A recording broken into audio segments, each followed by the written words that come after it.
On the final day of 2022, we welcome you to the Clark Athletic Center Gymnasium for another presentation of Beacons Athletics here on the Beacon Broadcast Network, presented by LEC TV. Today it's women's basketball as the Beacons for UMass-Boston welcome the Lions from Eastern Nazarene College. And hello, once again, my name is Joe Braverman, bringing you the action between these two teams as UMass-Boston comes into today at 6-6 overall, conference record of 0-3. Meanwhile, Eastern Nazarene at 4-8. This will be the last non-conference game for UMass-Boston before their conference season for LEC gets underway. Let's take a look at. I don't think the Beasts are going to do it here. That one's ripped down the left field line. That'll get down for a hit. Corliss is going to round third, and it goes all the way to the wall. Corliss will score. Here comes Jimenez rounding third. He's going to slide in safely. It's a two-run double for the number 9 man, Justin Gavea, and it's now 5-2 Beacons.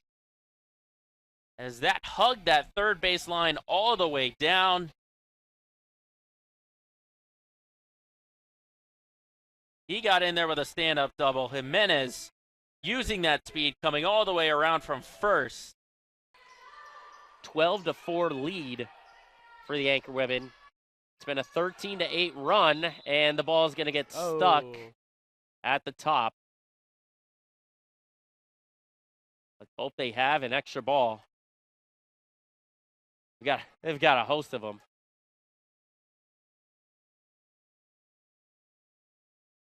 Gonna use the broom. I mean, I'm looking right in front of us. We got a ton of warm-up balls, but I think they're actually going to go try and get it stuck or try and get it out. Oh, the balls are locked. The ball rack has a padlock on it. There we go. Got a ball. Well, hopefully that doesn't become too big of a distraction. Just seeing that ball right on top of the shot clock. Both teams getting a little huddle in. They're gonna try. They're gonna try and jar it loose. Hey. Oh, good. That's Fevry's best shot of the game so far. Yeah, there we go. Who says first-year players can't make an impact? There we go. Getting the ball unstuck. If you've ever been to a rec league, you know that's happened multiple times, whether it's like getting stuck like that or getting wedged like between the rim and the backboard. The wedgie, as they call that. Yep. I think on top of the backboard is much harder than the rim because usually you have someone who can jump up and touch the rim at least to loosen the ball. About to say, Fevry might have had the hot hand. Right. After that shot. Ilua and Mezawar. Poked out again by Ilua. And Ilua with the throwdown. Ike Ilua. Take that. How about number 5 giving him a dunk? That's what the people came to see. Oh. And here we go with the ball stuck. We saw this in the women's game. The ball got stuck right at the top. We're on fire today. Where's Tatiana Fevry? Well, of course, you got to give it to the hottest shooter. And he gets on the first attempt. First try. Hernandez around the perimeter looking for the backdoor cut. I think Fevry got the tip and Dixon got the steal. Dixon crossover. Finds Fevry. Back to the cutting Potter. That is how you're playing with pace right there. Beacons have been doing that all game long. Getting that extra cut into the paint.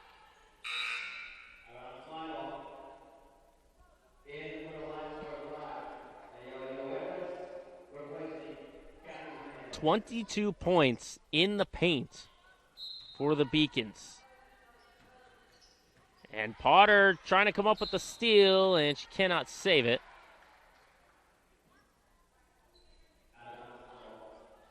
Lions will keep the possession here. Approaching the 3-minute mark here of the second quarter.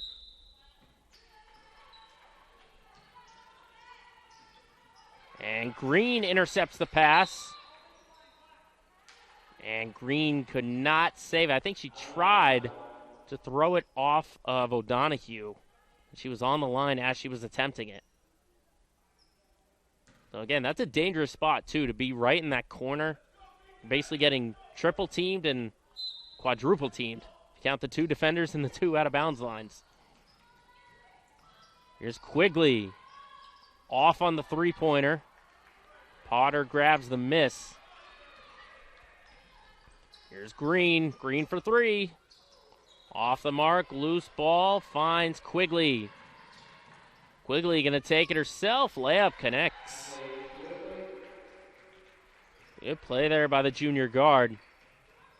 Saw the 2-on-1, but the better play was to take it herself. Potter missed it, but Fevry got it back. Now back to Potter. Potter muscles her way in and scores. That is the bread and butter right there. Just get it to Potter, isolation in the post, and she'll go to work. Off the mark on the pull-up there by De Huelbis. Here's Farina back the other way. 2 minutes to go. Dixon back out to Farina. 16-point lead. Down low to Potter. Make it 18. Boy, Potter's just having her way with Maya Landry. They're setting the play up where it's just Potter against Landry in the post. Potter with the advantage, and here comes Farina with a wide open basket. And she connects for more points off the turnovers, and it's now a 20-point lead. The 1-2 from Cianciolo. That's hit out into center. Parker coming in. He dives, and he makes the play. Add another one to the highlight reel. Breon Parker. Maybe not as difficult as the past two he's had to make, but what an impressive diving grab there for Parker. Unbelievable. Just when you think he's made every kind of grab, he flashes another one. If you missed any news, highlights, or anything about Beacons Athletics, follow our social media pages on Facebook, Twitter, Instagram, and YouTube. All you got to do is search at UMass-Beacons. And you'll definitely see Breon Parker on that one.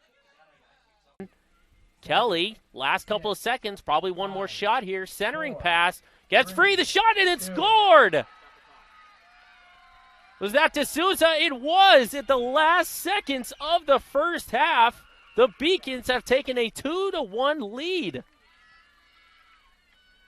It was almost like they were waiting and waiting and waiting, and they finally broke through. Beautiful centering pass by Sarah Kelly. And we're trying to get confirmation, 2 seconds left in the first half. The Beacons will go into halftime with a 2-1 lead. Of course, there is time, so they got to play out these last 2 seconds. 1-0. And you saw really nothing that Rhode Island College could do, but what a huge momentum turn for UMass-Boston. Looked like we were going into a 1-1 tie entering halftime, but it goes to 2-1 in favor of UMass-Boston. All right, so here are your halftime stats right there. And speaking of turnovers, we mentioned it. It says 10. It's really 11. That is the biggest glaring issue right now for UMass-Boston. They average, coming into today, 14 per game as a team. They've already got 11 here in the first half. It's a big issue, and a lot of them are unforced errors. A few travel calls, giving the ball back to the Panthers for no reason at all, playing sloppy with the ball. They're not getting looks that they want on offense. Really at all. They've had some shining moments, but a 3-point lead, like I mentioned, not what they wanted to see against a team that's near the bottom of the league, but is playing well above their record right now. Gets it to Lorquette. He's going to drive, and look out below Malik Lorquette. He didn't want the massage. He wanted the facial on Avery Hazelton. How about that for the first non-3-point field goal of the game? So the runners will get a head start here. Base hit could blow things open. Pressure point situation here for pitcher v. pitcher. 3-2. Swing and a miss, strike 3. 11 strikeouts on the afternoon, and Melcandia gets out of a bases-loaded jam. Unbelievable. It was 2 on in scoring position with 1 out. She gets the strikeout of Kilo, gets it 2 outs. walks Overton to load the bases with 2 outs, and now the Beaks are able to keep it at a 1-1 game. They've got themselves into. There's Lorquette going for the Euro step, the floater. Yeah. Beautiful finish there for Lorquette. Again, it's almost like he can get ahead of steam with Hazelton kind of giving him that space, Absolutely. And he can go into his back tricks. He knows Hazelton isn't going to play him aggressive, so he's taken what he's given him, and it's been enough to get him in good range for shots. Johnson backs it out. He's going to go down low for Hazelton. He's going to turn and fire. No. Lorquette with the rebound.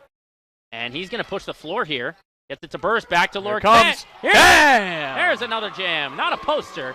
No. But we'll take the dunk. It gets the people on their feet. Malik Lorquette, man, what an athlete. How about the heads-up play there? He was in the backcourt. He saw the space down the middle. All he had to do was to give and go with a beautiful finish. And that's a high drive into left field, going back on it, looking up, and it is out of here. Gianni Zarilli Jr. with a solo shot, giving the Beacons some insurance. It is now 6-2. UMass-Boston.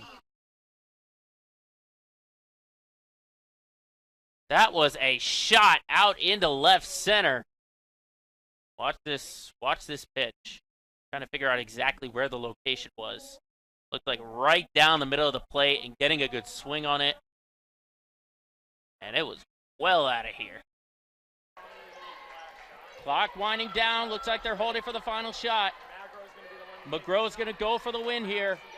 Working on Jensen. There's the screen. Has the lane. Layup. No good. Rebound is blocked by Poirier. McGraw. No. Get it out of there. Come on. And the game will go to a second overtime. And McGraw can't believe it. That was a good look. That's her bread and butter. That's what she wants. Tough miss. So now we'll go to a second overtime. Boy, you thought the game January 4th was good. How about this one? Instead of one overtime, let's get another one in there. Every time you have to come and help. 1 point lead back for the Spartans. Under 30 seconds. Zayas goes to McKenzie. Now the bounce pass. Zayas to Joy. Back to Zayas. Using the stretch defense. Ilua in the corner. Baseline J, short, Lorquette, follow is good! Lock up. Popo not using a timeout. Harris is going to use a timeout, actually. It's too loud in here for them to hear it. Wow, what a stretch here for the Beaks going. They feel like ice cold on offense. They get 2 buckets back to back. And now with 11.4, it's a 1-point game. Hunt is going to make the inbound here. He goes to Wright. Wright playing with those 4 fouls. Wright's going to take it down for one last shot. Here's the drive. Broke by Lorquette! Malik Lorquette with the emphatic rejection. And a possible game-saving block. Lorquette, as you said, with the help D. Attaboy. Right when I say help defense, one of the best shot blockers in history comes through. Unbelievable. Trey Wright looked like he had the lane just like he did the previous possession to take the lead back for the Spartans, but Lorquette sends it back. Love it. No one guarding the inbounder. Take Deep that, pass knocked away by Tommy Burris. The ball is going to roll out. And that is the game when all hope was lost. The Beacons somehow find a way to come out with the victory by the slimmest of margins, 59-58. Man, that was not the game I expected. I expected us to be able to hang out up here and relax and just be like, oh, look at us winning by 40 points. But a win is a win. And unfortunately for Castleton, they fall to 3-18, 0-13 in the conference, their 16th consecutive loss. We're at just under 2 hours. Here's the 3-2. In there for strike 3, and the ball game is over. How fitting. Bree Melchionda, with her 14th strikeout of the afternoon, leads the Beaks to a late inning rally, and they win game 1 of the doubleheader by the score of 2-1. So that will wrap things up here from Monin Park. We'll sign off from our production team. Our producer, as always, Michael Vesky, helping set things up. Malik Lorquette was our director. Camera operators on a beautiful day today. Max Clifford, Jazz Christoph, and Sarah St. Surin. Over on graphics is Gina Albano, and on the replay center was Ali Albano and Georgia Bonnie. So that will wrap things up here from Monin Park. Once again, your final score: the Beavers take it over the Beacons 6-0. I'm Joe Braverman. You have been watching Beacons Baseball here on the Beacons Broadcast Network, presented by LEC.